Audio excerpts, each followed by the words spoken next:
Welcome to another episode of the CarryTrainer Higher Line podcast.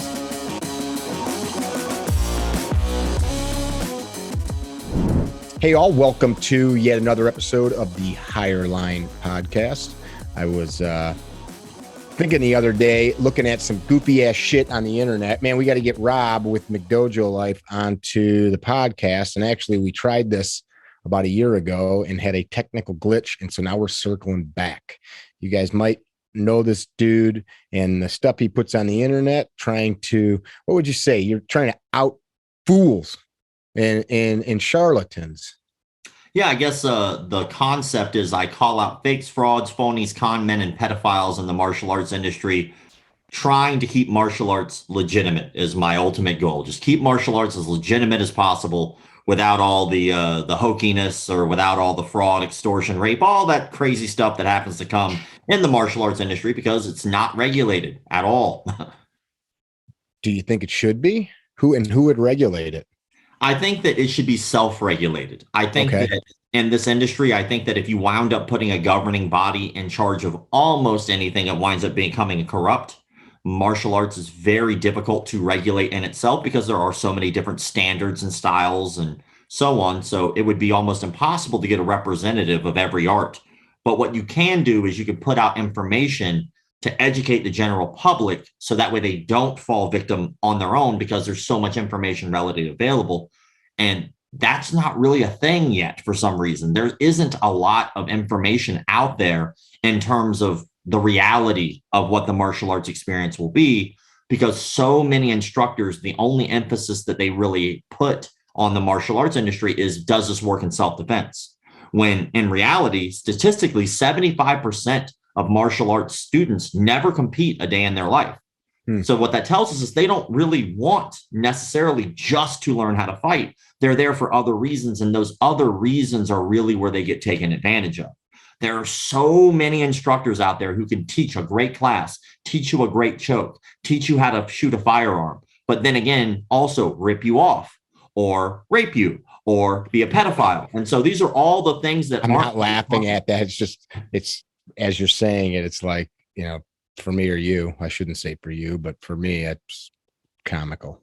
Yeah. Well, I mean, if you're in the industry, I think what happens is we laugh our ass off because the shit's funny. Like, because if you know what you're looking at, you can look, like, for instance, if you're a mechanic and you see another mechanic and they're working on someone's car and they're like, yeah, you need to replace A, B, and C.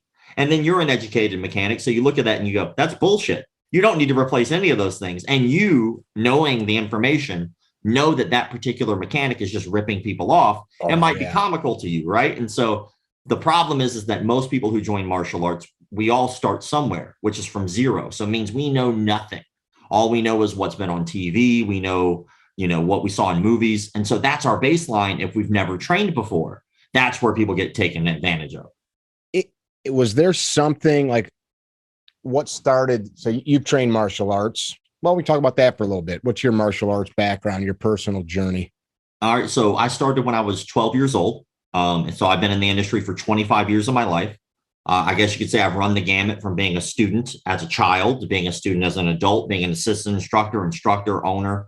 But my resume is I am a third-degree black belt in something called American Freestyle Karate, which is basically like a Joe Louis, Benny the Jet Urquidez type of karate because it's more based on kickboxing. We didn't do any katas when I was growing up. That wasn't a thing in our school. I'm a purple belt in Brazilian Jiu-Jitsu. I am a black belt and a third-degree black belt in another art called Judo, which is basically just means I'm good at nunchucks, which for all intents and purposes is a fairly useless skill. I don't just walk around with nunchucks in my pocket because no one would talk to that guy. I'm what attracted you to the nunchucks? Just because they're badass and Teenage Mutant Ninja Turtles, or my instructor was like really well known for that. And so when I started, it just happened to also be something that was offered at the facility I trained at. So they kind of just went hand in hand, and it was something I really loved. And I put them away for a long time when I started jiu-jitsu. I just didn't mess with them as much. But then anybody who's done gi jiu-jitsu knows it kind of jacks up your fingers, man. And so working with the gi, it'll really mess up your fingers. So I was losing a lot of dexterity in my hands, and my hands were constantly hurting. So I picked up nunchucks one day for fun again. Like we're talking like it's been like 3 years since I picked up a pair of nunchucks. And then I started messing with them, and I realized after I was done that my hands weren't hurting. And I was like, oh man, like this actually brought dexterity back to my hands. And so I started doing them again more regularly, more as like therapy for my hands, which might sound odd, but if you've ever like really done gi jiu-jitsu, your fingers do get messed up. And so they weren't as stiff anymore, and I was able to move them well again. So for me now, I do them for a completely different reason that I think most people would. And when I started, yeah, like I was a kid when I started. So I love that movie, like Sidekicks, with Chuck Norris. You see the dude whipping the nunchucks around. I want to do that. Yeah, and now I see that scene and I'm like, that guy sucks. I was like, I could blow that dude out of the water. That's funny. So you spend your life doing this, and then what was the impetus for McDojo Life? And you've got a documentary you've been working on. Last time I talked to you, you guys were working on it. How far is that? What's the documentary about? But let's go back to what was the impetus of McDojo Life. Why go down that hole of chasing frauds, phonies, pedos? Yeah, man. Well, at the end of the day, like just to finish up that resume question and go right into it, because I guess they go hand in hand. I was a 6-0 amateur boxer, 4-2 amateur kickboxer. I was on an international kickboxing team. I traveled with them. They were called Team Full Circle. I did that for like 2 years doing competition style kickboxing and karate tournaments. So I had a very long pedigree of actually fighting other people, and doing martial arts business consulting for about a decade. And then I ran a martial arts school for about 4 years. So I've been kind of in every like little realm that you could really have, worn every hat you can really have in the industry. And what I've noticed is in each one of those particular things that you do, there was always somebody who was just kind of full of shit in those particular things. So one day, to get to how we started McDojo Life, or how I started McDojo Life, I was a striking coach and a kids jiu-jitsu coach for the studio that I was training at.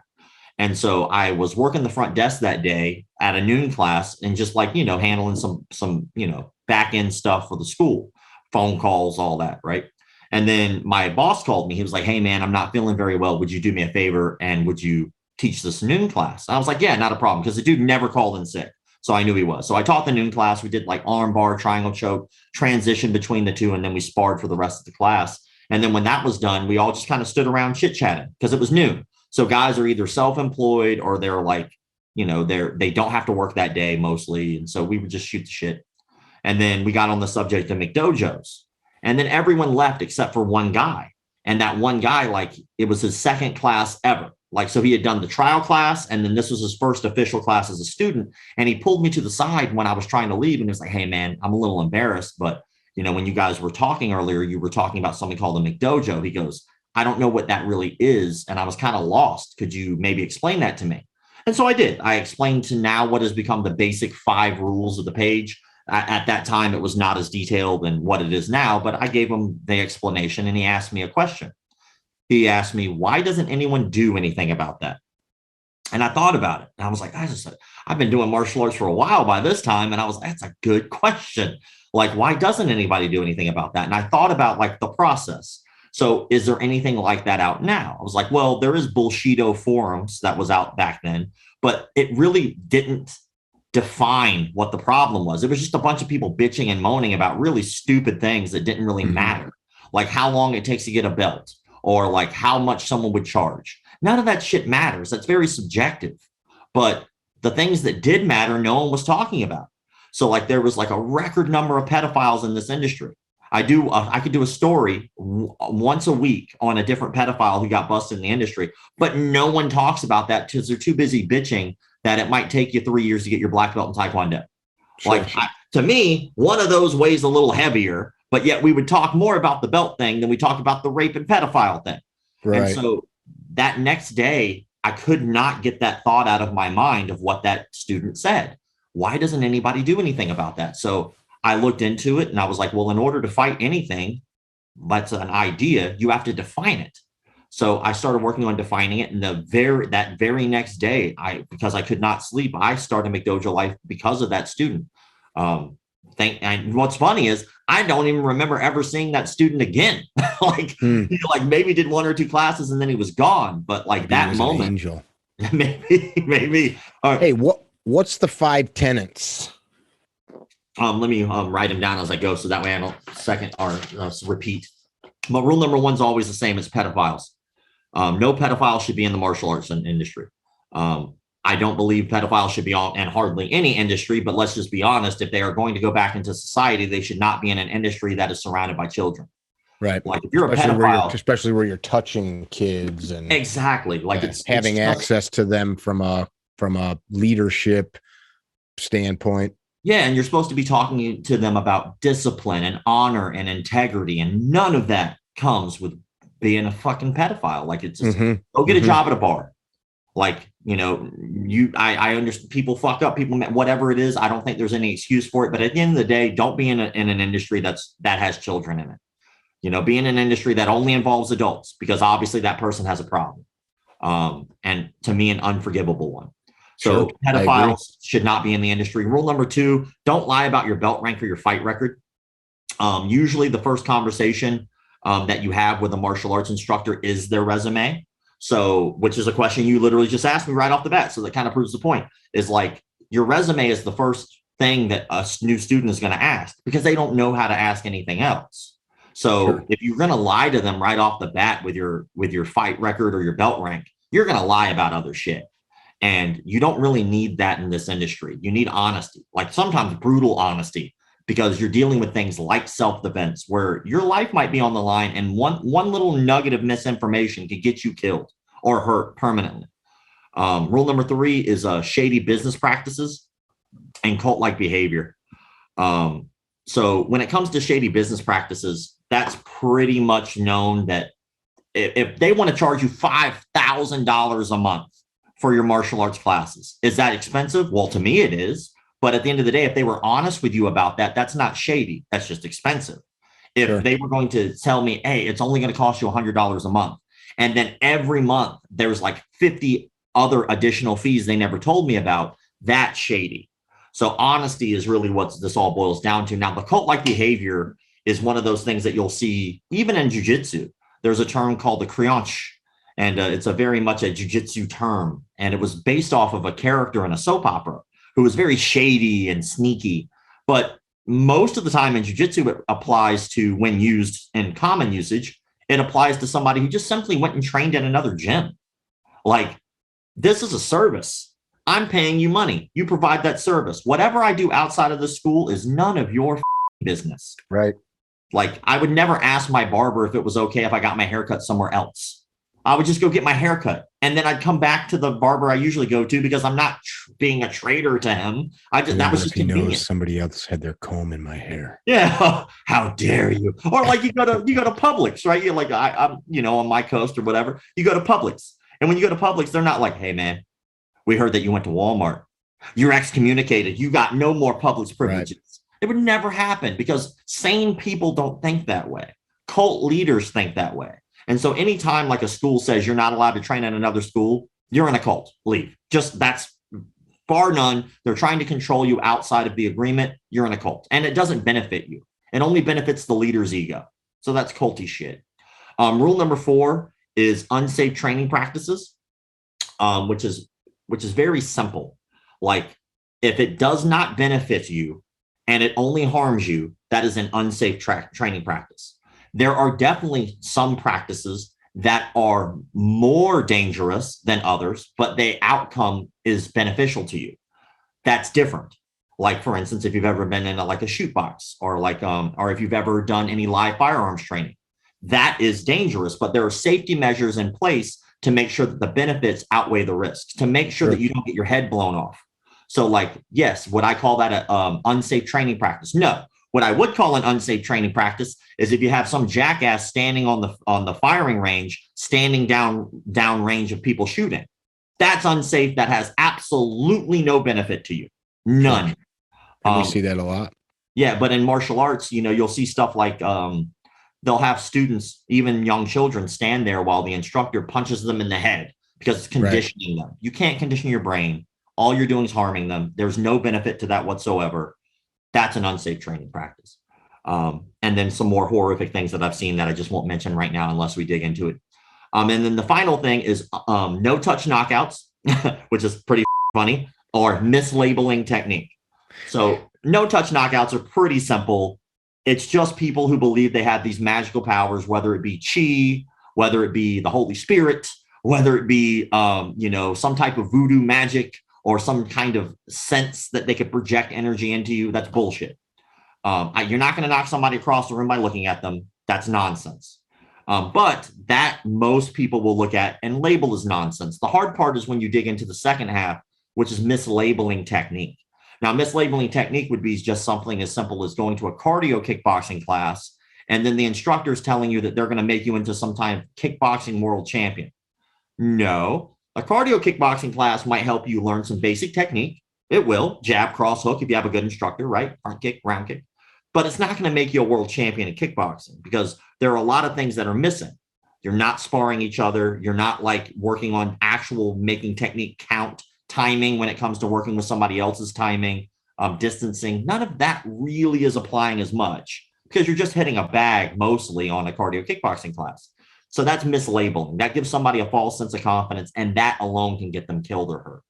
So those are the 5 basic rules of the page. And if you ever look at any posts that we ever make, they always fall into those categories, unless it's just a joke. Unless it's just like, oh, that's clearly a skit and these people are making fun. Sure, having fun, which is, we're all into that.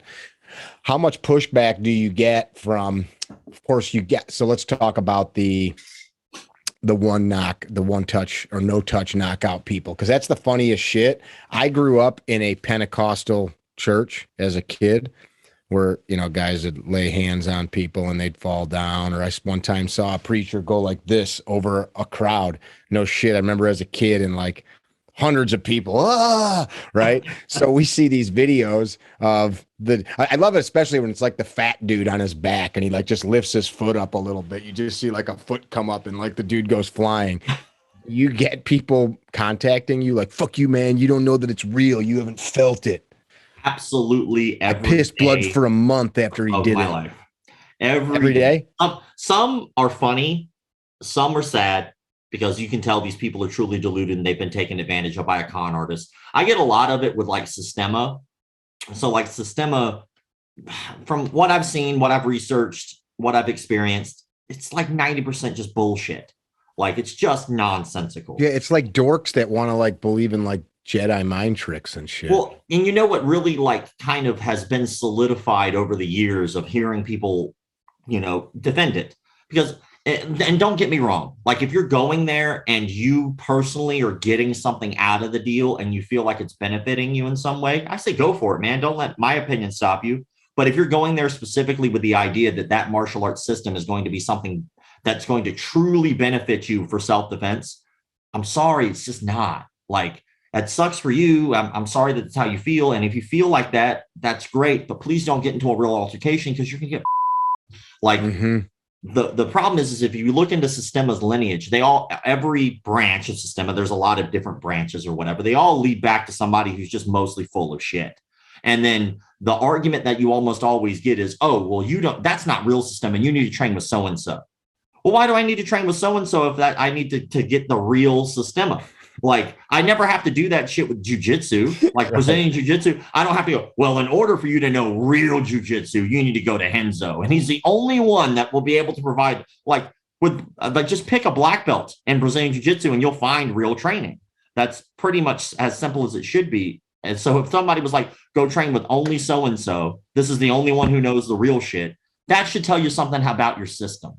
Sure. Like, if so-and-so should have created more black belts or more instructors under them. And then those people should also be spreading good martial arts and then so on and so on.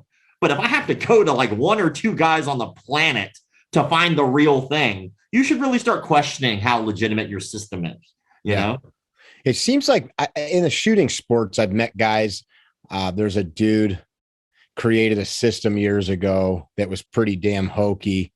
And then John Wick did some of this guy's movements in movies. And anybody that's anybody knows this guy's stuff was shit, but it looked cool. Like if you didn't understand what you were looking at. And then John Wick comes out and people are like, what the is he doing? And it kind of like was a resurgence of this guy's stupid shit. The guy's passed away. He was from Britain or England. But you see that stuff and or the open hand stuff. And it almost always seems like it's somebody seeking that out that doesn't want to invest energy and get sweaty every night, month after month, year after year. Like I can't get good at baseball by showing up to the batting cages at the little race car or like golf cart track here in my town, right? With the batting cages. I can't, like, even if there's like some dude that used to be like the high school batter that was the all-star and is teaching me how to swing in the batting cages, I'm not going to get good at baseball. I might get good at batting cage batting, but it seems like almost all those guys are looking for some like path to some badassery without having to go get hot and sweaty and actually invest a ton of energy. Yeah, like my instructors, like over the years, like little things that my instructor, he's passed away now. He died of cancer a couple of years ago, so rest in peace. But he left me with like all these little nuggets that I never even thought about when I was a kid when he told them to me. And then like years later, I'll just remember them. And there was a saying that he had that always stuck with me. And it was, some people truly want to be champions. They do. They want to be a champion at whatever it is they do. But he said, most people aren't like that. Most people want to feel like champions Tuesdays and Thursday nights between the hours of 7 p.m. to 8 p.m. And, you know, like that was a little nugget of wisdom that never really dawned on me until later, which is very true. And it's very rare to find somebody who really wants to be about that life, whatever that life might be, because no matter what you pursue, there are different levels of that pursuit. There are casual people, which a lot of people in martial arts think that casual is a bad thing. It's really not. In order for things to grow, you have to have casual people who just enjoy it that might not be good at it. Like you think everybody who watches NASCAR can drive a car or knows anything about being a mechanic? No, right. They're just casuals who enjoy it. That's what lifts it up, right? And so for us as martial artists, we maybe should stop shitting on those people. Then you have people who are like, you know, the day-to-day casuals, the people who actually train, but really at the end of the day, they're doing it as a hobby. They're doing it because it's fun. They're doing it for A, B, and C, but they're not really doing it for the purpose of. Like the same thing, again, with working on cars. There are people who just like working on cars, but they're not going to be a professional mechanic. That's not really what they're doing. It's just a fun hobby for them. No one's going to shit on them for that. They're just getting better at a hobby. Then you have the hardcore. Those are the people who are about that life. They live it. They breathe it. They eat it up. That's all they do. That 24 hours a day, they are invested. And those are usually the people who become the instructor. They become the fighter. They become the person who becomes the announcer or the news anchor for fighting or boxing. And those people are rare. You don't really see a lot of those. So I think that when it comes down to people in martial arts, I think the problem is because there is no regulating body, you get these people who are that middle ground. They're not super casual, so they're not like not training. They train a little bit, but they've convinced themselves that whatever it is that they do is the only thing that's right. When at the end of the day, there is never just a one right when it comes to this kind of stuff. Situation always dictates technique. That is a fact. Your situation will dictate the technique you need to apply.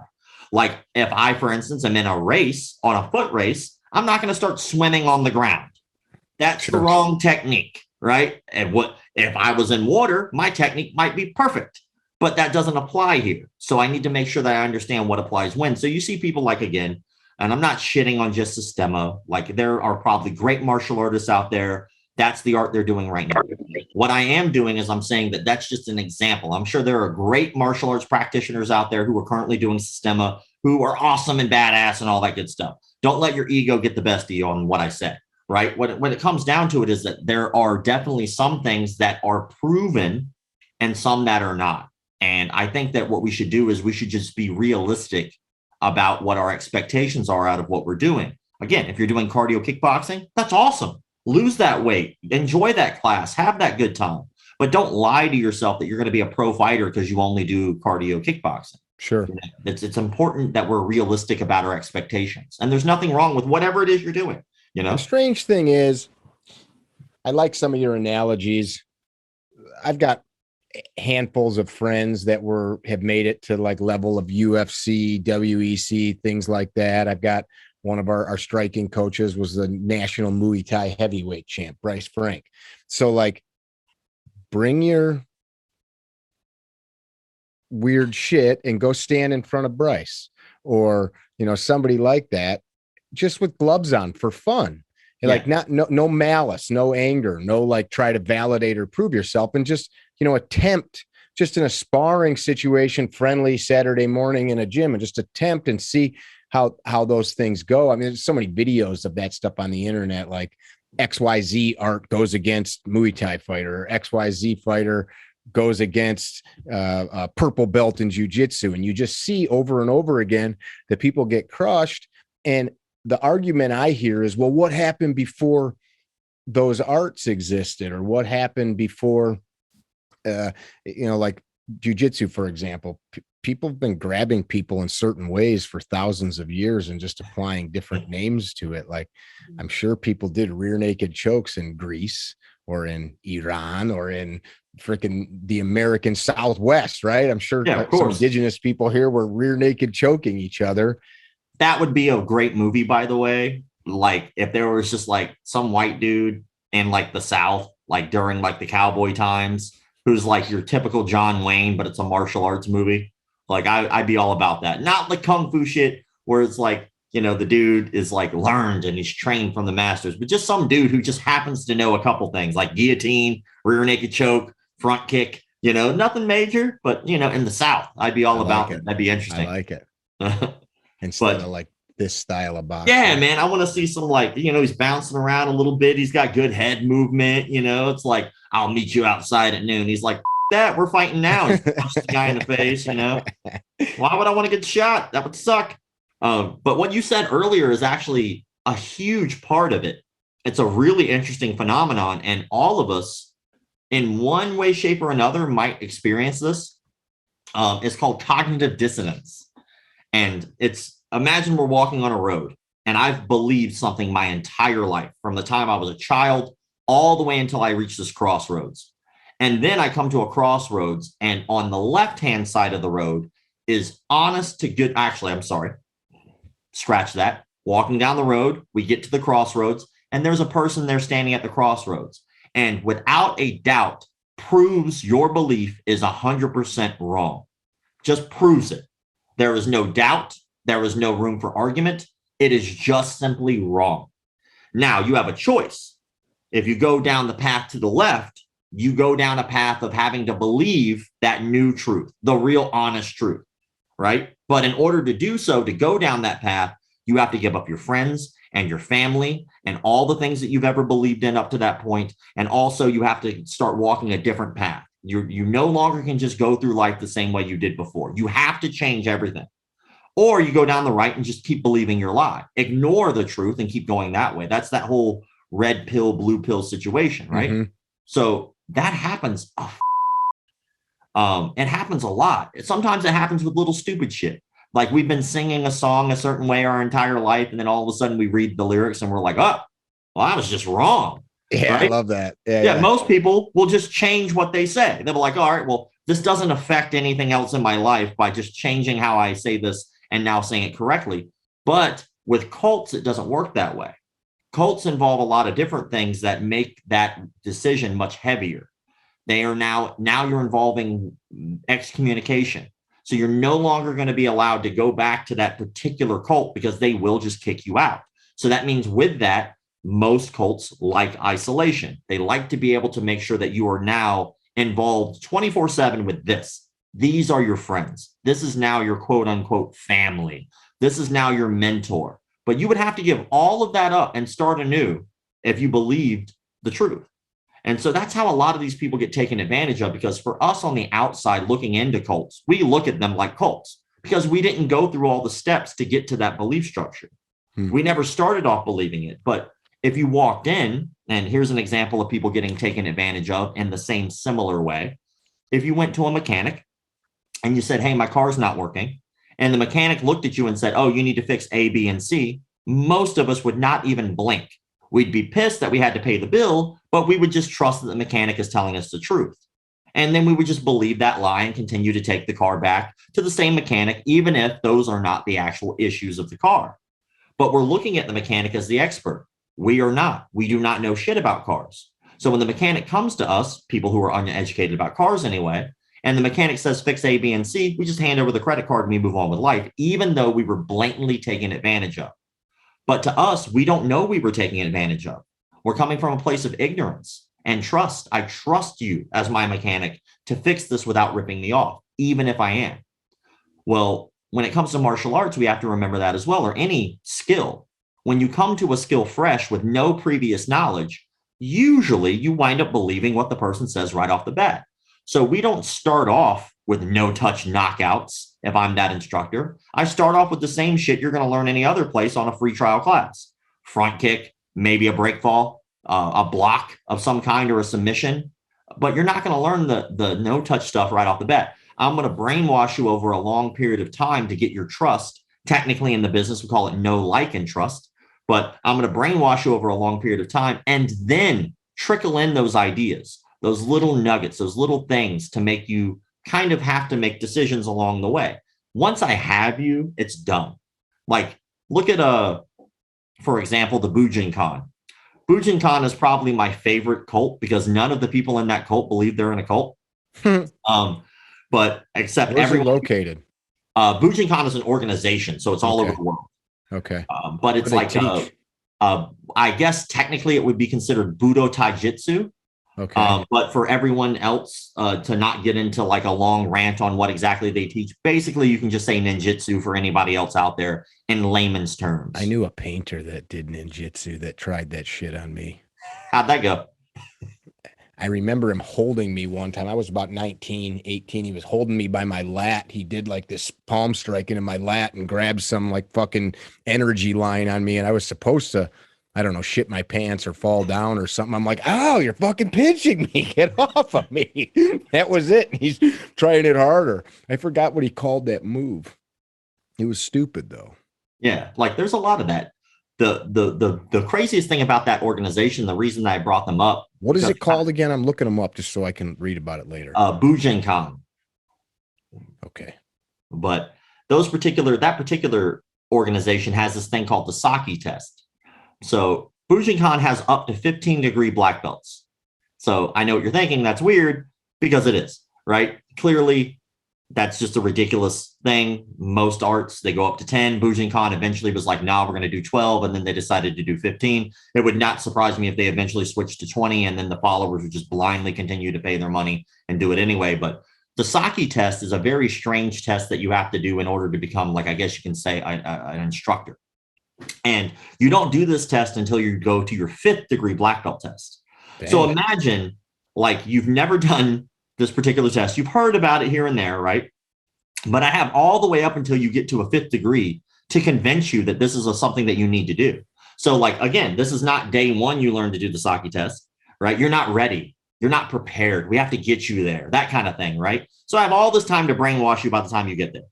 And then basically what happens is they have you sit down in like what they would be like a seiza position or like a kneeling position. And you're facing away from the instructor who's doing the test. And he's got like a shinai or some kind of equivalent stick. And the idea is you're supposed to sense that person's killing intent. And whenever you sense that they're going to kind of come down and crack you on the head with this stick, you're supposed to dodge out of the way. You're not supposed to use any. Done before. Yeah, you're not supposed to use your sense of touch. You're not supposed to use your sense of hearing. You're not supposed to use any of that. You're supposed to, as per their instructors, you're supposed to use this 6th sense of this killing intent that's supposed to happen to you. Now, if you let me do that test to you, I hit you on the head with that stick 100% of the time, I promise. Right? But here's how like convoluted it is, because they'll be like, the excuse that would be so fun to watch. Yeah, you didn't properly channel your killing intent. Yeah, exactly. Well, that's the bit. And so that's where like this cognitive dissonance rolls around. Because if I told you that, did that to you, most people with common sense would be like, yeah, I'm going to get hit in the head with that stick every time. And you're damn right you would, right? But to them, it's not just one person receiving the energy.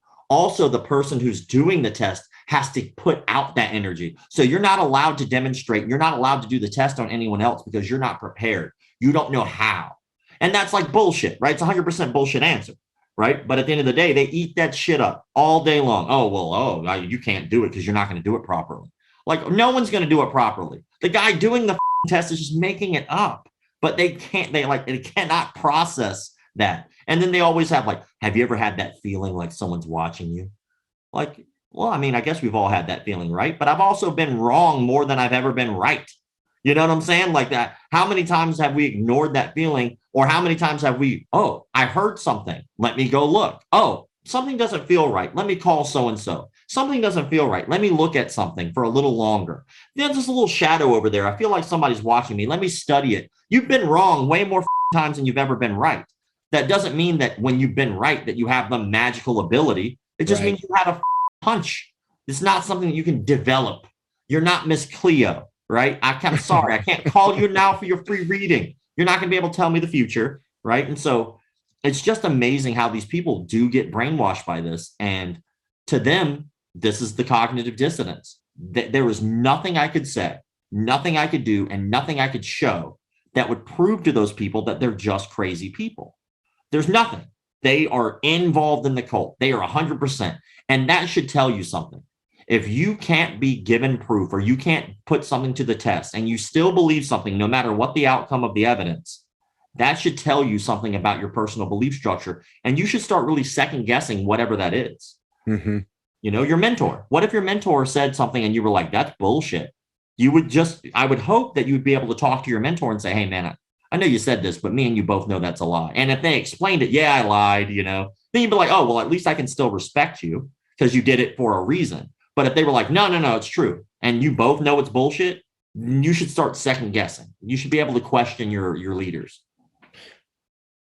I think if adults want to go down this path to Playtown, they should be able to. I really get annoyed. I've known lots of youngsters that have become black belts in whatever strip mall dojo they grew up in. And then you run into these people and know they have no real ability to defend themselves, but have been sold that, especially as youngsters, just like youngsters with religion, where they are brainwashed a certain thing. And I'm not anti-religion for those of you watching, but you take a young person and feed them some shit and show them on the training mat that what they're doing works, because they've got opponents that allow you to do certain things, which of course is part of training. But if there's no live rolling or live training, you don't actually know that what you're doing doesn't work against somebody that doesn't even need fighting skill. They can just be an angry, aggressive person and your shit doesn't work. That's the part that pisses me off. These like weekend women's self-defense classes. Like I shared a video I didn't even share the video. Somebody shared it to me. You probably saw it. Female police officer aggressively drags a larger man down to the ground, controls him. She's talking through the radio, calling for backup. She clearly had some grappling skills. And a lady sent that to me and was like, I got to remember that move. And I said, no, you need to go train. Like watching some 10-second video clip. You're not going to like muster these skills and then like be able to execute. That's nuts. But anyway, I digress. That's the part that pisses me off. These folks, they learn these things and then they think I somehow be like teaching somebody bullshit CPR or like bullshit use of a fire extinguisher. And then like they think I know how to do this. I know how to do CPR. I know how to use a fire extinguisher. And you're like, no, I doing the wrong thing. Well, that's why I guess when it comes down to it, I don't think there's anything wrong with people playing fantasy as long as they're not trying to sell it as reality. That's where I get really bothered. There's a lot of people out there who do fantasy role playing and stuff like that, and they love it, and they don't have any real thought that they could defend themselves in real life because that's not what they're doing. They're doing it for fun. They're doing it because it's a good group activity. They're basically just playing D&D in real life, and they're not trying to fool anybody. The moment that the line is crossed is when they have no idea what they're saying in terms of self-defense, and then they start teaching it as the gospel. It's not. And like, that's where things get really convoluted. You know, I talked to Tim Kennedy one time. I had him, like, I interviewed him for like my podcast. And when I was talking to him, I asked him what he thought was worse. I said, do you think that people who are fake black belts are worse than people who were just people who do what is the word, stolen valor? Oh, Because okay. that would make, you know, like, so I was like, which do you think is worse? Fake black belts or people who commit stolen valor? And he said fake black belts. And in my mind, at that time, I thought stolen valor was way worse. I know And where he's going with this. Keep yeah. going. And so I asked him, I was like, well, why do you think that way? Why do you think that one's worse? And he's like, well, people who commit stolen valor, sometimes they have mental issues. Sometimes those people are just trying to get a free coffee. Sometimes those people are just trying to get discounts. But in the long run, they're not like infiltrating the US Army and teaching them bullshit. Fake black belts have done that. Yeah. People who have like been hired, like I even talked to Chaco about this the other day. He said that one of his trainers, like when he was first coming up through the ranks, was completely full of shit. And like, but he was able to get this government contract to teach military. And this is like special forces. And so like it's very interesting to hear like these outside opinions, because they almost are all universally the same, which is at the end of the day, these people are just simply dangerous to their students, not because they're going to hurt their students usually, but because they're going to provide this falsehood that their students believe will help them. And like you said, right, trying to like do CPR when you didn't learn it correctly, and you're like pumping on someone's thigh, hoping that that's going to help. Right. Blowing up their butthole. Well, now this dude's just dead, right? The challenge that I see, like, it's easy to say validate or vet your the school you're going to go to or the instructor. I've taken it upon myself, like I can ask my coach. I've got his shirt on right here, Dan Hart. Like, I'll be like, hey, do you know anybody in Texas? I got a friend by Austin. And he'll be like, I don't, but I know Rob, and Rob lives down there. And like, let me call Rob. And like, so we'll just kind of like ping around the country, or somebody will say, hey, I'm looking at, you know, this XYZ gym. What do you think? I don't know. You know, send me a link. And then that, you know, oh, okay. I know that guy from 10 years ago. He's a good dude. That guy's a shithead. Like, that seems to work. But it's kind of like, you use a mechanic analogy. Go to any big chain that fixes mufflers, and they're all going to tell you like 5-star approved ratings and blah, blah, blah, blah. And really, who's in the back? Now, no offense to muffler repairman, but these are not like the creme de la creme of the mechanic world. No offense. I mean, I'm sure there's some really great people working in the muffler shops, but I mean, we've all gone to like an oil change shop and heard a story of somebody not putting the plug in. You got two jobs, right? Drain it out, put the plug back in, put the new oil back in. Like that, it's not that hard, right? And like they that up, but they all tell you like that happened to one of my cars. Me too. So right there, between two dudes, it's happened to both of us. But those, you go to those places, and what do? You read reviews, or you don't even give a pull in. You say they got a shop. Clearly, they know what they're doing, and you pay them the $50 or $100 to change your oil. It seems, especially when there's millions and millions of people training these things, it's hard to find like, who do I ask? If I knew somebody to ask, I would just go to them and I wouldn't be having this discussion. So that's the hard part, I think. Yeah, I think that's a part of this continuing mission, is trying to figure it all out. I don't think that I have all the answers. And I think that that's what makes me good at this particular job, is because whenever I've done any project in my life where I had an opportunity to do something on my own and I knew I wasn't good at that thing, rather than me just, I always just went and found outside opinions from people who were experts in that thing.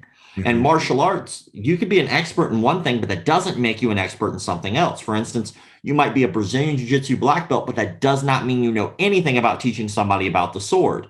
And whether or not that's a handy skill or not, that doesn't matter. There still is two different people who would teach those things, usually. Or just because you're good kickboxer or one of the best MMA fighters in the world doesn't mean that you're a firearms instructor. It doesn't mean you have a clue what you're talking about with that. But I think the martial arts industry has this odd thing where we automatically give somebody, I guess you could say, personality traits before we ever meet them.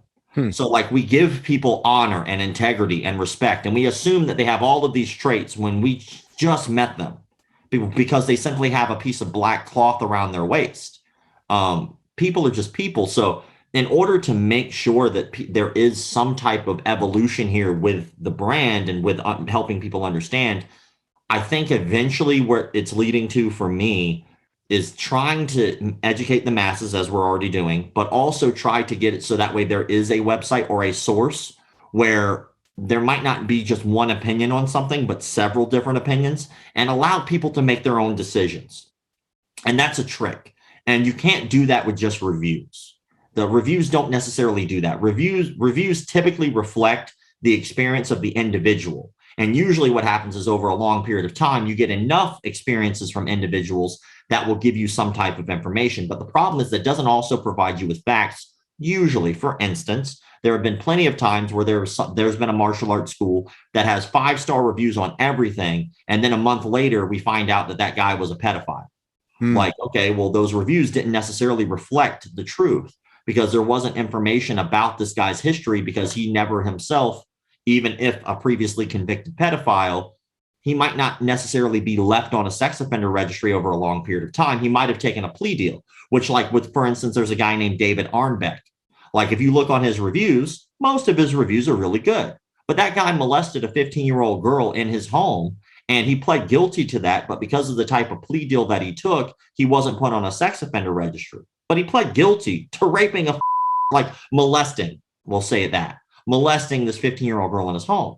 So like, yeah, those reviews might tell you one thing, but at the end of the day, that doesn't give you the whole picture. And so I've been trying to work on a website over a while now of how exactly that should be. And really what it is just a culmination of a lot of people's different experiences mixed with some facts. For instance, one thing that I think every martial arts studio should have is a local and federal background check on every employee, period. I don't care if you work behind the desk. I don't care if you come in every once in a while to take out the garbage, you clean the mats. If you work for a martial arts facility, you should have to have a local federal background check, period. There should be no excuse, even the owner. And if the owner will not provide that, there's probably a reason.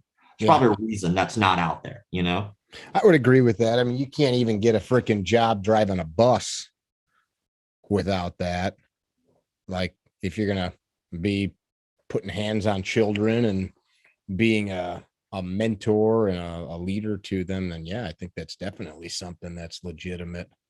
Yeah. And, you know, and I understand that martial arts has helped clean people up.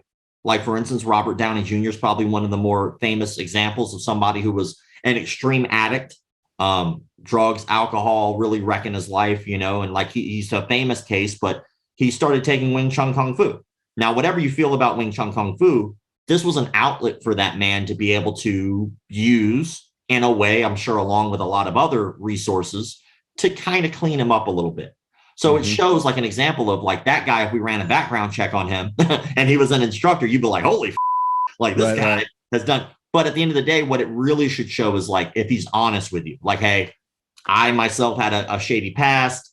I had these things happen to me, but it would show like, you know, if the person raped a child, well, that's much different than public intoxication charge. So I think having that stuff out there, it forces our instructors to be more honest with their students.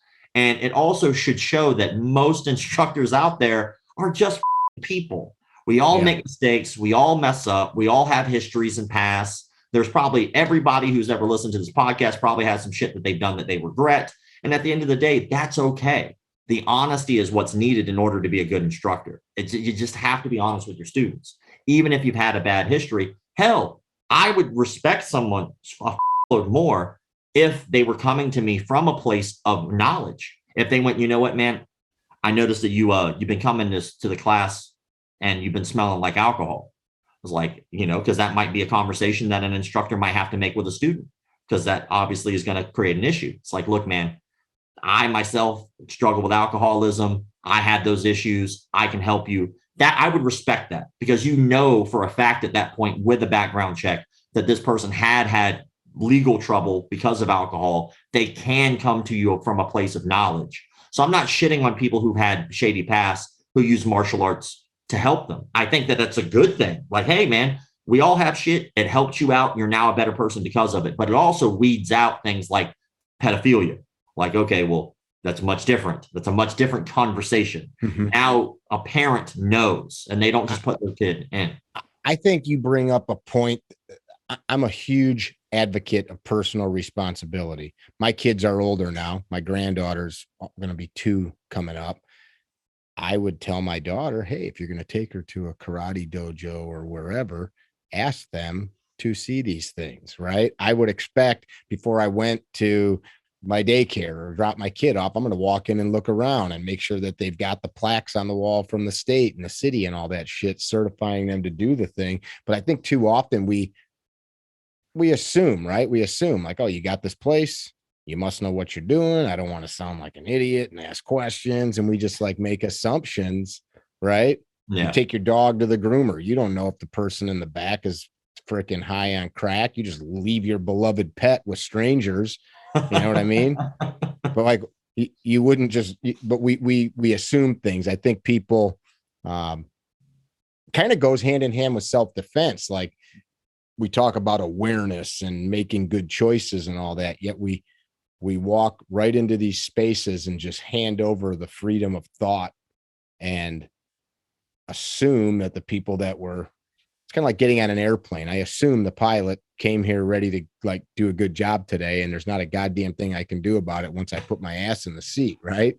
Yeah, I have that terrifying thought literally every time I'm on a plane because I'm actually scared of heights. It's like one of the only 2 things I'm terrified of. What's the other thing? It's a more existential issue. I'm terrified that I will exist and not have made any type of positive impact or any impact at all in the world before I die. I want to talk about that before we're done. But so the airplane one's easy, man. Just get on there and relax. There's not a goddamn thing I can do about it. And if I die, it's going to be a sweet ride down. That's what I would tell myself. I like, I guess the thought that hits me is like, if I were going to like go out, like if I was going to take myself out, right? And I think about like, what if I, like, there's got to be a suicidal pilot out there, who's like, just goddamn drop. And then they get up there and, and they're just slamming whiskey back and, and like they went up there with like a co-pilot and the co-pilot's also like, you know what, today's the day, brother. And they're just smoking cigars. They just high five like Thelma and Louise. Yeah. And then all of a sudden they're like, you see that mountain?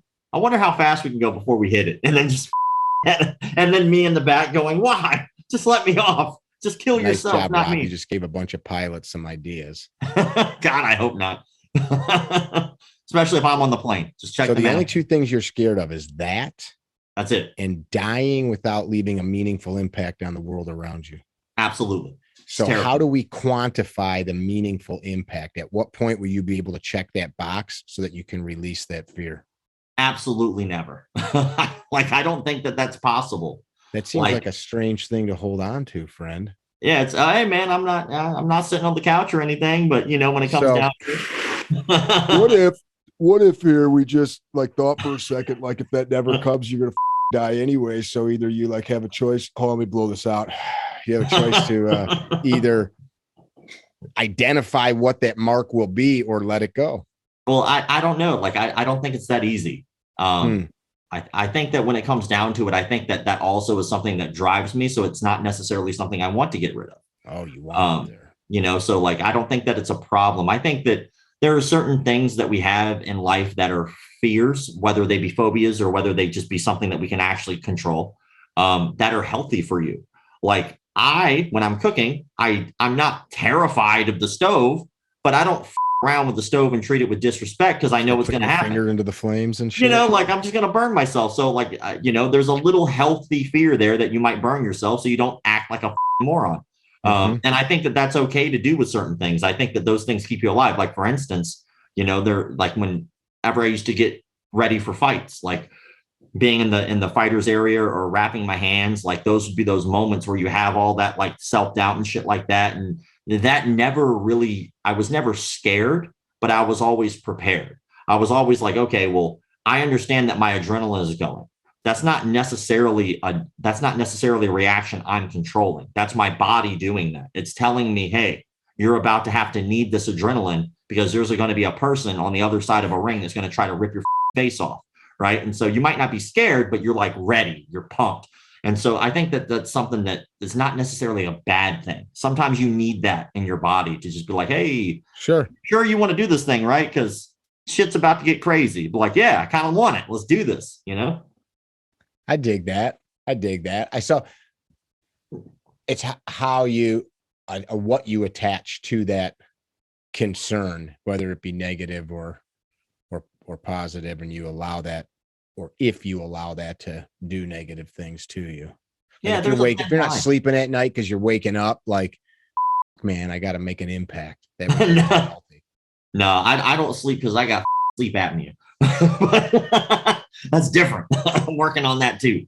But yeah, but like at the end of the day, it doesn't like keep me up at night. You know, it's just one thing that, you know, it's always like a slight nag, you know, almost like a splinter that won't go away. It's always there. You know, it's always a little bothersome. And I think what it does is at the end of the day pushes me to want to do whatever I do really well, because nothing half-assed is typically impactful. Like if you just like go through, like if you draw a picture and it's like a smiley face, you know, and I half-assed it, that's not usually the thing that winds up making a change in the world. Like, but if you cut off your ear and then you draw like a beautiful painting, people are like, that guy's weird, but that painting's cool. And so you somehow become impactful from that shit. There's no rhyme or reason, I guess. He was crazy. Tell me about your podcast. So go ahead. No, go ahead. Over the years, like it's kind of changed. So like when I first started our YouTube, I didn't know what original content to make. So like I thought by going in hard as much as I could and getting like these amazing guests right off the jump, that it would do well. And that's not how it works, apparently. Because like I got like all these like A-list martial artists to like do these podcasts with me, and they were like hour to 2 hour long. And we would just talk about everything martial arts with them. And like no one watched them.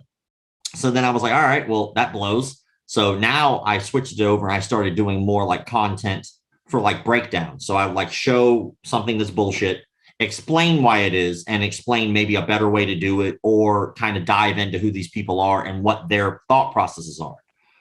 So those do really well. But then we started something called the McDojo Show. And that's like with a team of guys. And my goal ultimately was to grow the brand bigger than me. And so I can only do so much. And I was running out of time, effort, energy to be able to do a podcast as often, because I wanted to make myself available to do other people's shows. So I went ahead and got these guys to do McDojo Show. So they do like our podcast and stuff like that. And you can check that out. And they just kind of talk and they shoot the shit about pretty much anything, from martial arts to just regular day-to-day things. It's not really like a set topic every week, but that's one thing that's been going on for a while now. And I like those guys. But YouTube's weird. People are like, where's Rob? I'm like, bitch, I'm working. I got other things I got to do. I can't be on this thing all the time. Pay the bills. Tell me about the documentary you've been working on. Dude, so what's funny is you brought this up at the beginning that we tried to do this podcast like a year ago, and like something happened and something messed up. But like, I'm so glad we're able to like talk about it now, because things have changed so much since then. So we were able to crowdfund about $20,000 for our documentary. It was exactly $20,000 before we started filming. Our original goal was $200,000 to be able to film what we thought we wanted, which that's since changed because we were just naive in what things would cost. They cost way more than that, but we were able to raise 20. I put in 20 of my own, and we filmed last year in January. So January, February, March, and that's after 2 years of having to deal with COVID, which if anybody out there remembers, that was a thing and it sucked. So like, it's amazing. Like just a quick rant. It's like amazing how many people are just assholes out there, you know, like, oh, how come it's not done yet? Bitch, did you not hear about lockdowns and like martial arts schools closing their doors and not opening back up, and like every possible roadblock we could hit? So we had to wait. We finally were able to film last year, January, February, March. And then we started trying to work on a sizzle reel, which is basically a trailer, but used to pitch to like get it picked up by other production companies and distributors. And so we were like, all right, well, let's see what happens here. And we just could not make a trailer that we liked. Like we just weren't, we were really shitty at making trailers. And I was like, well, if we're shitty at making trailers, we're probably going to be shitty at making a movie. I was like, so I don't want to make a shitty movie. So we wound up hiring on a director, like a legit director. And his name's Adam, and Adam's dope. He made a trailer like that we loved. And we were like, holy shit, this is great. And so we hired him on. But then as we started talking to him, doors started opening for us, like crazy opening. Like things we were struggling with for years all of a sudden became easy because he became on board. So I'm nothing but grateful for Adam, man. Adam is great. And so now that those doors open, we started looking at this from a bigger picture, because we like kind of second guessed ourselves on how big we can make it. Then all of a sudden, we got picked up by a company called UTA, which is one of the top 3 talent agencies in the world. So now they're representing our film. They got us interviews with Amazon, pitch meetings with Amazon and Hulu. Hulu passed, Amazon's still waiting. Then we started going down a different path, and now we're going through independent investors, because we were like, well, we could get picked up directly from a streaming service, but it's very unlikely. But going through like the movie film circuit route is very possible. So we're like, all right, well, what do we need to finish? So we redid our budget and stuff like that. And we now, 2 weeks ago, we got a new executive producer on board, and he added his name. So now that paperwork will be done this week, and then we'll be able to announce our new executive producer next week. And I promise you, it's a name absolutely all of you know. And it's a huge name. And because of that, that will open up the rest of the doors we truly need to be able to push this out on the scale we want. So then in January of this coming up year, we are scheduled to finish filming all the stuff that we couldn't film during COVID, which is a lot more of the confrontational stuff, us getting in people's faces, us kind of like calling them out, going to Indonesia, filming in the Indonesian cults, calling them out right there. And then going to other more well-known cults and frauds and interviewing them more in person, and then putting that bad boy together and then taking it to the film circuits and hoping we can win some awards and then be able to get this out to you guys soon. So awesome. You gonna take some pepper spray with you? No, I'm taking a security team, man. I'm going to Indonesia. Like, yeah, I don't know if you've ever seen some of the Indonesian cults I posted, but like anything that I've ever posted, you're like, man, that's really crazy, or that's really weird. Like they really believe that this motorcycle has chi and it's knocking people back 30 feet. They really believe that, huh? That's not even close compared to some of the stuff I can't even show that we'll be able to show in the movie, which is like Divas. And Divas is like self-mutilation without self-harm. So they'll take like swords and they'll like saw their arms, and then all of a sudden they're bleeding all over the place, but then they'll wipe their arm and there's no blood, right? But there'll be like 30 or 40 people in a demonstration with like razor blades cutting their faces. And I've seen some of that weird ass shit. Yeah, really wild. But the bad part is like even in our sizzle reel, our trailer that's out there now for people to see, like there's a piece of footage that we have, which is like teenagers getting run over by trucks, and one of them dies because they believed, like truly believed, thousands of people watching, that these kids had this magical Tanaga Dalam type power where they can't be harmed, which is clearly a lie, but that's how diluted it really is. So when we go over there, I'm bringing a security team, third world country, they all have machetes. We're going to call out their cult leader. Usually in the history of cults and the history of anyone calling out cult frauds, it doesn't usually go very well for the guy calling them out. So I'm taking a team. I'm not dumb. What's the biggest hurdles? Just money? The biggest hurdle really was COVID. COVID for 2 years, like really railroaded us, because we were having to like deal with the regulations and rules that were put in place. And the budget, because the budget was tight, we really only could film in California during that time. Well, California had the strictest regulations in the country. So It was really hard. Plus, we didn't want to age the movie. Like we wanted it to be a documentary for sure, but we didn't want it to be a period piece.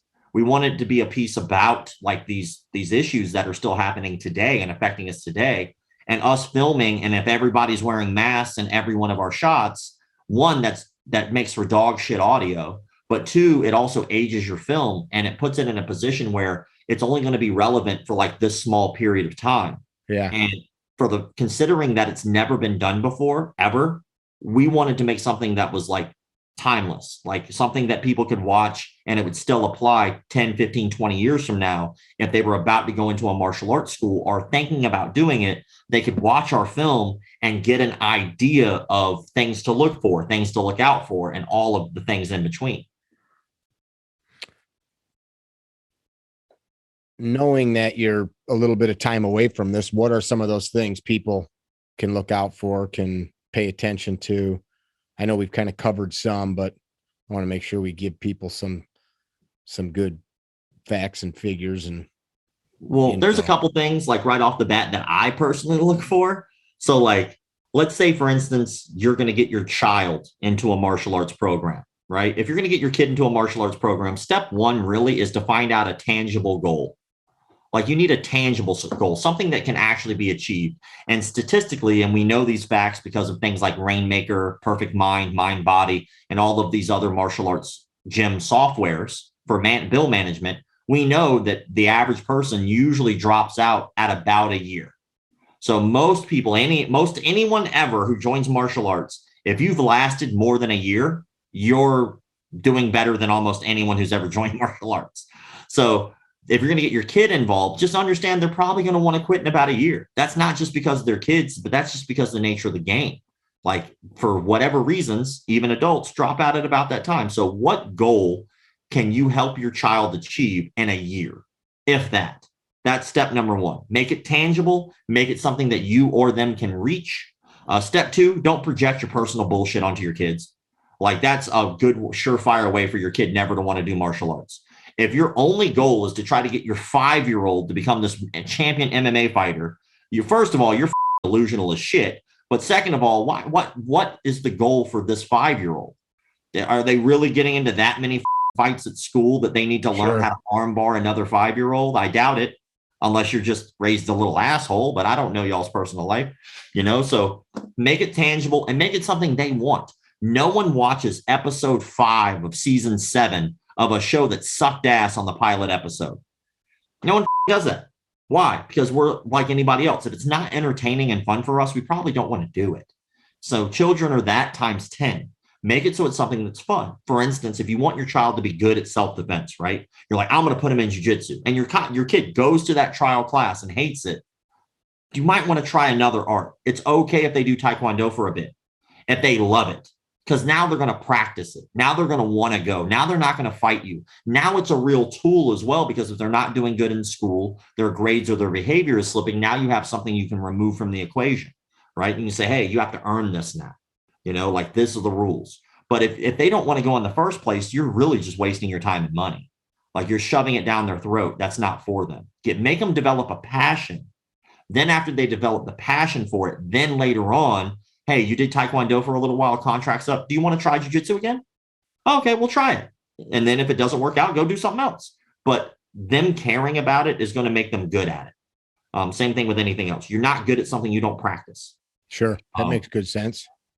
Then next, take as many trial classes as you can in like a 2-month period or a month period, right?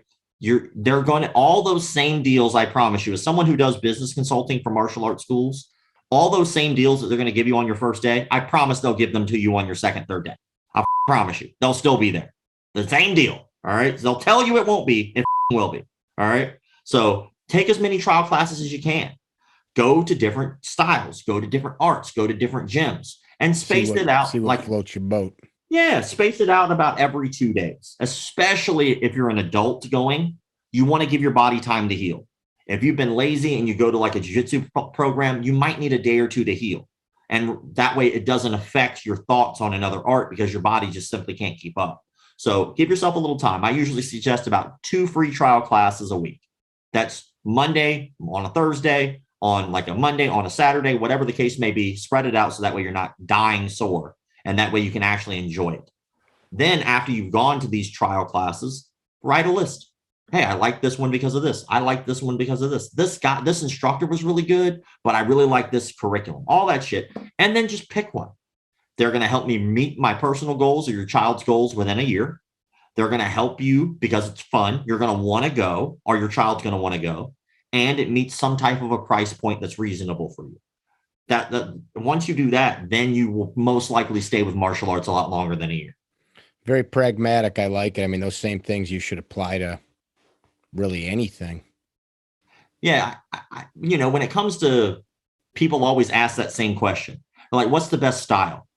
And that's like a stupid ass question, like to me anyway. And I know like that's someone who's never trained, or that's somebody who's not educated in the fact that martial arts isn't just about self-defense. Sure. Like, for instance, you might go to one program and they might make you really, really, really good technically. But if it's not actually helping you reach your personal goals, which isn't not necessarily to be good at just killing people with your hands, might want to go to a different gym. Like if you're not losing weight, but you're becoming efficient, well, that's great. But if your goal was to lose weight, why are you still there? It's not helping you. So right. That's my opinion. My metric always is, does it help me be more proficient at winning in violence? Yes or no? And that's it. I've got some toys around too that I love it. Play with. I made those when I was a little kid, but like to your point, you don't carry that stuff around. So my thought process is always, is the people I'm training around the art, and this is just me, I'm not talking to anybody else. I always think my time's so limited, and you start talking about healing, I'm fucking aching all over right now. And as I get older, that takes more and more and more time to not go away. And at some points it doesn't at all. It's just constant, right? So I think, is what I'm doing helping me with this goal of being safer in violence, period? Absolutely. And there's nothing wrong with that goal. That's a solid goal, right? But it's tangible. Like as long as you can say, I have these markers that I have achieved, that I know for a fact that I am getting better at that. That's where most people, I think, like they really don't set any tangible goals. And like the belt systems, for instance, are handy and they are tangible, right? I can see that I got a stripe on my belt. I can see that the belt changed colors. I can see that I've moved up. Maybe if they don't have a belt system, you can see that there are certifications you can get to become an instructor, or whatever the case may be for whatever the particular art is. Those things are in place and they're handy. But if your only goal is to receive the belt, I'm not shitting on your goal. I just think that that's not a very practical goal. Like you can just go buy one if your only goal is to earn is to get the belt. Yeah, like you can just go buy one. Like, so there has to be a deeper meaning behind that. So there has to be a reason why that stripe or that belt is important to you. And that is the real root of what you should be searching for in your personal goals and what is tangible. For instance, jiu-jitsu, again, I'm using this as an example. It's not the only example. Kickboxing, any striking art, any of these things can apply. But for jiu-jitsu, for instance, how many times you get submitted today? Well, at first, probably every person you rolled with. And then one day you just didn't get submitted at all. That's a victory. That's a tangible victory. You can write down and say, this did not happen to me. Then eventually that becomes, I submitted one person today. I might have gotten submitted 50 times, but I got to submit one person. That's a tangible goal that's been reached. Get a tequila for that shit. That's a big moment in your life, I promise you. Because that's when you start to realize that sometimes you can actually be the hammer. All you were doing by being the nail was just forging. My porn name. Your porn name, the hammer? Mm-hmm. Mine's Rob Long. Rob Long. Nice. The Meat Hammer and Rob Long. It's a great name for a talk radio show. Hey, everybody. Welcome to the Meat Hammer and Rob Long Show, 96.3, The Spooge. The Spooge FM. Yeah. The Spooge. That's a great point. What you're just these little quantifiable things. I remember one time just talking to my training partner while we were rolling, and this guy was kind of out of his mind, like, and we're chatting, and he's like, "How are you talking to me right now?" And I'm like, "Because I'm not doing, you know." It dawned on me, I'm kind of relaxed right now. I remember when I wasn't relaxed at this. I remember when I was doing that, and now I'm not. So just these little steps or benchmarks that you. And that is a cool moment too, man. The moment where you like aren't peeling yourself off the floor, but you're just like standing up and fixing your belts, and you get to walk back to the line. You're like, wow, like I'm not dying. Like Right. that's being harder to kill. Some of that battle is your cardio. Like Yeah. good cardio does make you harder to kill. That is a fact. Sure Like if your does. cardio is shit, you might give up a lot easier than other people in a dangerous situation. You Heck know, yeah. you need oxygen, you need blood pumping. Fatigue makes cowards of all men. It is fatigue blows. Like I took off time from kickboxing, and that's like my pedigree. I came from striking arts. I came from a striking background. I was a kickboxer almost by trade, I guess you could say, because I was an instructor in it.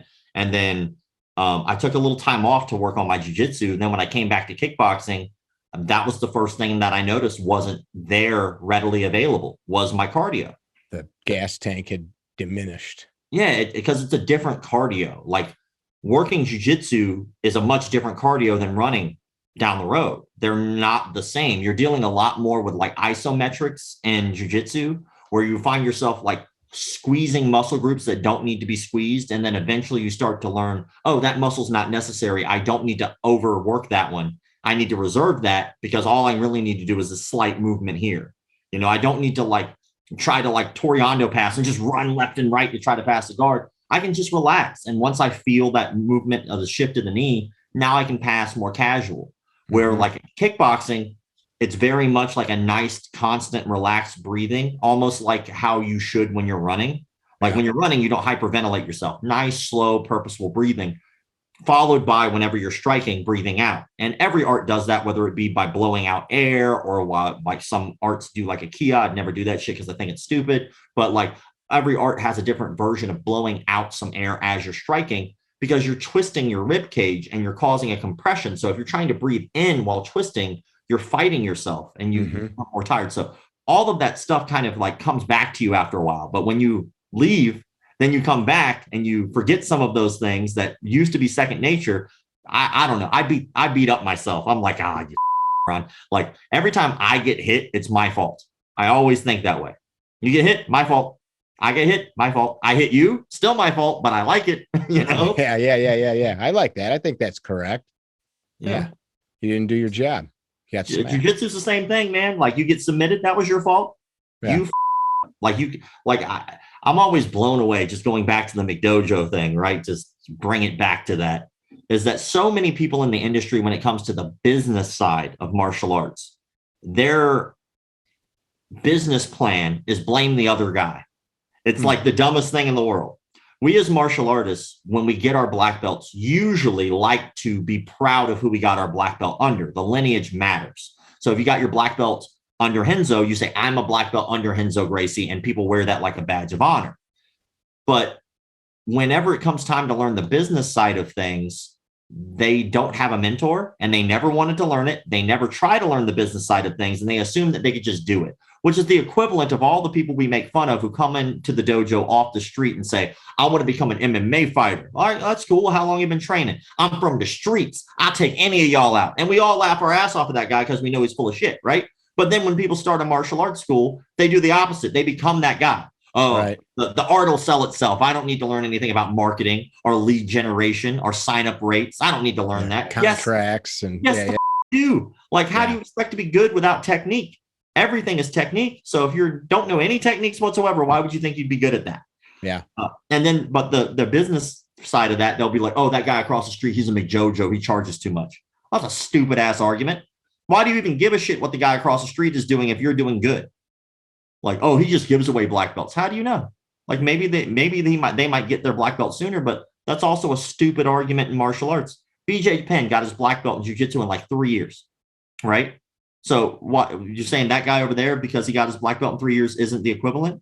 No, what you're really saying is you're insecure as because that guy over there is doing something you don't do and have no knowledge of. And because of that, you think that they should be held up to the same standards that you personally hold yourself to. We don't do that with anything. Why would we do that here? Like, why would that standard be? Why do I have to force someone else to meet my standard? If they're not a student of mine, why do I give a shit? And even if they are a student of mine, my goal shouldn't be help them reach my goal. My goal as an instructor is to help them reach their goal. So why do I give a like, I always thought that was just the dumbest argument. And what it really is insecurity, because those instructors know nothing about business, the martial arts side of business. And so because of that, everyone else who's good at that thing has to automatically be a McDojo. No, the not. Making money in this industry is not a bad thing. Making money in this industry helps you have new equipment. It makes it so that way you're not ripping off your student. And by the way, if you're one of those instructors who has the guy who's working the front desk for free and you're giving him classes for free, you're a piece of shit. Anybody doing that? Yes, I'm calling every one of you who has the free guy working for you and you're not paying him. But that's how it was done to me, though. Yeah. Whoever your instructor was, piece of shit. And like if he was in front of me going, yeah, man, like I have this guy over here and he's working for me for free. Why can't you pay his bills? He's working a job for you. Is he covered by the insurance here? What happens if he gets hurt? Oh, he's not covered by the employee insurance because he's not an employee. Oh, that sucks. So he's got to take care of himself, even though he's doing you a favor. Like it's bullshit. I can't pay my light bill with free classes. I can't pay my mortgage with free classes. I can't pay my insurance with free classes. So as martial arts instructors, what really should be thinking is, why can't I afford to do that? And how can I? So I can take better care of my employees and my students. That's the thought process that needs to shift in this industry so much. Like instead, how do people get a hold of you to hire you, talk to you about the consulting side of things? Even if it's not me, by the way, I do that. But if you want to reach me, you can just reach me at McDojo Life on Instagram. Just reach out and I'll answer you and I'll work out whatever. But even if it's not me, because I don't want this to be like an advertisement for my consulting, I just think that it's so important. Find someone who does. There are a lot of organizations out there. The Martial Arts Industry Association is one of them. They have like seminars and shit, but they're not the only game in town. There are a lot of different people who do consulting work. So if you're coming at your studio from zero, you got to get rid of just a few mentalities. And I think it'll make you better. Like free advice. One, don't project your bullshit onto your students. Whatever you're doing this for is awesome. And that's great. And I'm glad that's working out for you, but your students might not necessarily have your goals. So make sure you're doing it for them. Two, stop taking advantage of students by giving them free stuff when it's a job that should be required to pay them. Because all you're doing is you're keeping yourself in a mentality where you will not go out and try to find a way to afford them.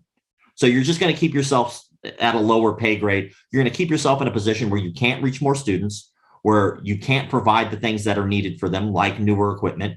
You can't provide insurance for the building. You can't provide new cleaning supplies. All of that stuff is easy to fix. No one hires the guy who's a homeless dude in a cardboard box to teach a seminar. I've never done that. I've never walked down the street, saw a hobo taking a pee on a building and going, you know what? That guy'd be great to teach a seminar. Hey, come on in. Like nobody ever thinks that. So why would we put ourselves in that position? Let me bring you in here. Yeah. Why would we put ourselves in those positions? Why would we say like, having that mentality of, oh, well, I have 50 students, but they're the best. No, they're not. They might be good. They're not the best. There's always somebody better. Like, what's your standard of good, great, best? Because there's always somebody that's going to eventually be better than you. Mm-hmm. So at the end of the day, what is your real goal here other than feeding your ego? We only have 50 students. Well, why don't you have 100 students that are really great? You don't want to make 50 more people better? No, just my guys. Well, it sounds very selfish to me. Like, what if you had the ability to actually reach out and affect your community? What if you had the ability to financially help and now you're not struggling? So instead of you only having 50 students and only 25 are paying you, now you have 150 students who are paying you. So that allows you to give 50 more students maybe a pro bono class. It's free for you. I can do this community project. But thinking that making money in the martial arts is a bad thing is the most toxic thing right now in the industry, because all it does is it self-implodes itself. And then people lie to themselves and then they have 3 jobs and they're like, oh, I just do it for fun. Do you charge those people? Well, yeah, then you're not doing it just for fun. Now, are you? You're lying to yourself. Right. Yeah, and like you said, the electric is not paid for with fun, and the rent and disinfectant for the mats and all that jazz, it all costs money. Yeah, it does. And there's nothing wrong with making money in this industry. All that's going to do is allow you to grow your business more. It's going to allow you to have maybe more locations, be able to employ more people, which also helps those people be able to pay their bills and so on and so on. So succeeding right now seems to be like a toxic thing in the industry for some reason. And I think that that's stupid. Like, stop pointing fingers at the guy who's being successful. Stop pointing fingers and going, that's a McDojo. He's got like 200 students, but they all suck. Like, maybe they're just reaching their own personal goals. Maybe they're not reaching yours. but they're reaching theirs. And so with that mentality, maybe you can look at what that person is doing across the street in terms of marketing, advertising, structure of class, scheduling. Take all that information and go, you know what? They might have something that's making them successful. Let's take some of that I like, bring it over to my particular studio, work on fixing those things, getting good at that side of the thing. And then maybe I can affect more students in a positive way. Just shitting on the guy across the street is not going to make you better. That'd be like the equivalent of every time I get submitted, blaming the other guy. Every time I get submitted, it's my own fault because I didn't train hard enough. I don't know what to do. I need to study more. I need to figure out the solution to this problem. I really hope more martial artists look at their business more like they look at their training instead of looking at their business like this completely separate thing. It's not. Are you successful? Why? It's probably because you trained, you studied, you worked on it, you got better at it. Are you not? It's probably because you're starting from ground zero and you didn't take the time to take a class to learn how to do it. Makes good sense to me. I think that's prevalent in a lot of businesses. I know I work with a lot of guys that are in the shooting business, firearms instruction. And I think sometimes we people in particular, they don't value themselves enough. I'm only charging this much. I'm not, it's just like, it's like $20. It should be like $400. Yeah, I know, but I feel bad, but you're losing money doing it. So your point of like, eventually you're going to bring some people to help you and then you're going to be gone because you can't keep the lights on or stay in business. And it's, I've seen it happen a lot. Actually, I know friends that have owned, not friends, but people I've known that have started schools or gyms and then they're gone because that side of it doesn't take a big enough hold in their life. There's a famous dude, a writer in the remodeling industry. His name was Walter Steppenworth. He wrote a book years ago. And in the book, I remember reading this, I was in the construction business. He talked about being a great plumber doesn't make you a great plumbing contractor. And he was talking to like the reader, like just because you're a great boxer doesn't mean you're good at running a boxing school, or a good piano player doesn't make you a piano teacher or a music school owner. And I think sometimes we definitely feel like that stuff will just take care of itself, like you said, and it definitely doesn't. That's the shit too, where you get a bunch of failure points. Like, is somebody background checking people? Are we disinfecting the mats properly with the right solution, that we're not poisoning people and we're killing freaking foot fungus and shit, not getting kids infected with skin infections and all that shit? Like, that stuff does matter. Yeah, I think it also breeds a healthier mentality for us as instructors. If you're going to run a martial arts school, it's okay to say the words, I don't know. Like, that's how we start from anything, is I don't know. Why did we start martial arts? Because we didn't know it. Why did we take a swim lesson? Why did we need someone to teach us how to swim? Because we didn't know it. Why did you have to learn how to drive? Because you didn't know it. Everything we've ever learned always starts off from ground zero, which is you don't know something. And Makes sense. Sometimes you figure it out on your own. You can learn things without being taught them directly. That's how I learned how to cuss. Like, nobody sat me down and said, this is the proper time to use the word. Like, I just learned that, And so, but when it comes to martial arts instructors, like, coming from a healthier mentality will help not only you, your business, your bottom line, but also it will drastically help your students because they know that you're one of those people that's not just going to make the shit up and pretend you know what you're doing when you clearly don't. It's okay to admit you don't know something because that's how you've learned how to know something. Great point. So, I really do hope that more school owners, and I try to go on this rant almost every time I go on anyone's podcast, no matter how the subject or the conversation goes, because I think it's so important that we inject that conversation into the mainstream of school owners so that way they themselves can take a look and think to themselves, am I the kind of person when I don't know something, do I actually go try to find out the truth, or do I just lie my way through it? Because if you're just lying your way through it, including being a business owner in this industry, you are a part of the problem in the industry. That's not going to help you grow. It's just going to keep you probably making a couple black belts who go off on their own, who have that same mentality. And now you've just bred 2 more students who will also fail because you've bred the same mentality. Makes sense. Honor is a thing. I agree. Yes, sir. Yeah.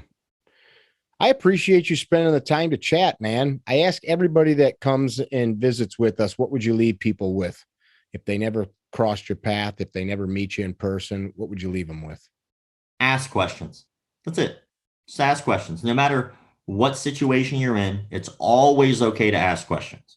And if somebody doesn't think that it's okay for you to ask questions, it's probably a big red flag that you might want to go somewhere else, wherever that is.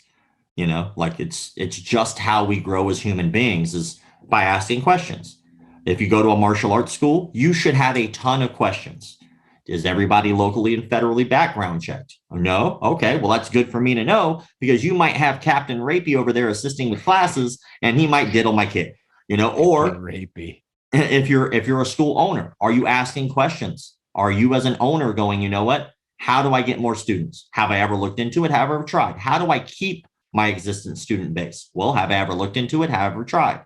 And asking these questions is what's going to help us all grow. I like that. Is there a way for people to donate to the documentary? You can. So we have this thing called McDojo Life DOC, McDojo Life Doc, and it's on Instagram at McDojo Life DOC. And it's a perk that we made originally for our original crowdfunders. Okay. So then, because we kept having people ask us over and over and over again, how can I get some more information? Well, it felt like a slap in the face to anyone who donated to give that same information away for free. So we told people, whatever you donate, doesn't really matter how much. We don't really care. If you donate something, all you have to do is just show proof on McDojo Life DOC. Send a message and say, hey, I donated, and show proof. And we'll let you write in and you can get all the information you want to know about our documentary. Awesome. And then to get a hold of you for business consulting, just again, right to the Instagram account. Yeah, McDojo Life. My email address is McDojos, McDojos, as in Sam, at gmail.com. And you can send an email. I always suggest just go to my Instagram, because there's so many messages in there. I can never get to all of them. But when you leave a message, it goes to the top. And I try all the time to get through as many messages as I can in a day. So you're actually better off sending a message there, because I almost never check my email. So if you send me a message there, I'm almost always in there. 10-4. Dude, I appreciate you. It's always fun seeing the bullshito that you share with the world to remind people to use good judgment. And I hope to see you in person. Maybe get on the mats or something. For sure, dude. I appreciate you shooting the shit and listening to me babble.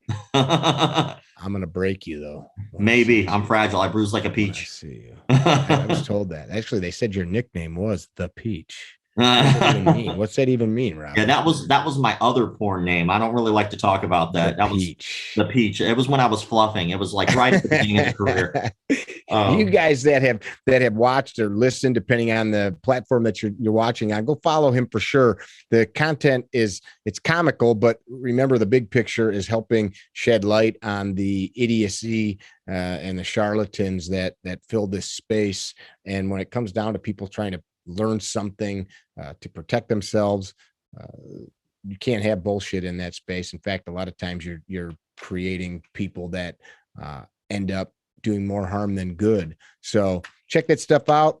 Be well, don't be dickheads, make some good choices, and federally background check the people that are around your kids. That's a good tip. Thanks, man. Visit our website, CarryTrainer.com, for information about classes held throughout the U.S., CarryTrainer apparel, and upcoming projects. You can also email us at training@CarryTrainer.com for information about setting up your own private course or speaking engagement. Training@CarryTrainer.com or CarryTrainer.com.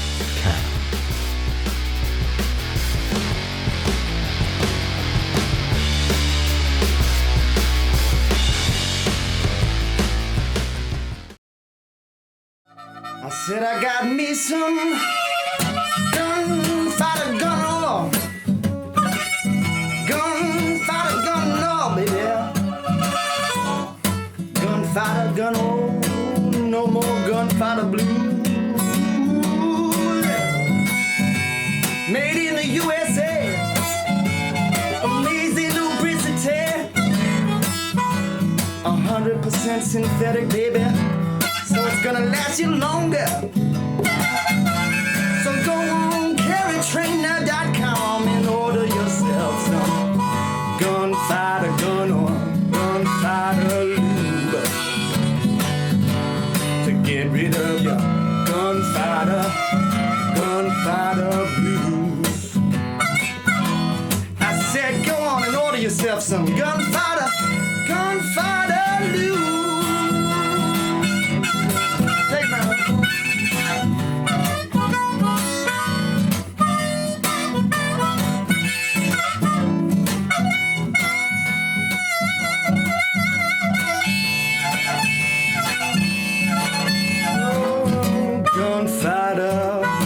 gunfighter lube. Yeah!